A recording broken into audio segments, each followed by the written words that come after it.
We work closely with the city, the county, and the state, CPD, Chicago's criminal justice system and leaders, philanthropy, and community-based violence intervention organizations in what we call a one-table approach.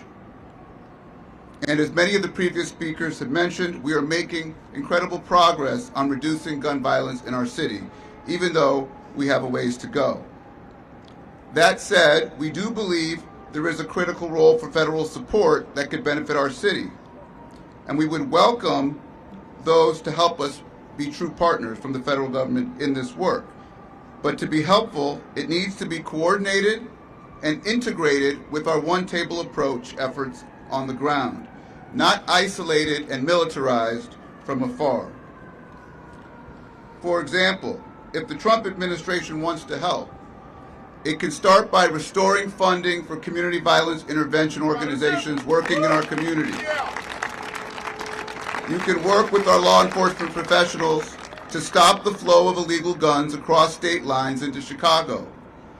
We can provide resources to take gun cases federal, and we can work with law enforcement entities to stop the deadly flow of fentanyl into our streets. So there are things that could be done, but none of those, to the best of our knowledge, have been put on the table.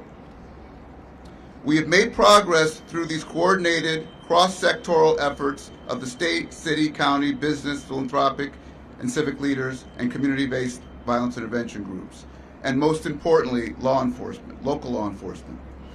Thanks to these partnerships, Chicago has built one of the most robust community violence intervention sectors in the entire country, something we'd like to make a permanent feature of our public safety strategy to help us achieve our goal of making Chicago the safest big city in America.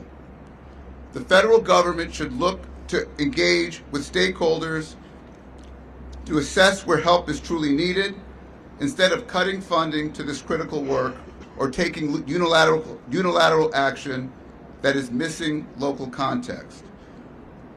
I represent the business community here today, and we stand by the governor, the mayor, our county president, our Illinois federal delegation, Superintendent Snelling, Attorney General Raoul, all of our other partners in this work, and the city that we love, to insist that any offer of federal support be closely coordinated and integrated with our one-table approach to reduce gun violence and its impact on our communities. What we need is aligned action. That's what we have going on.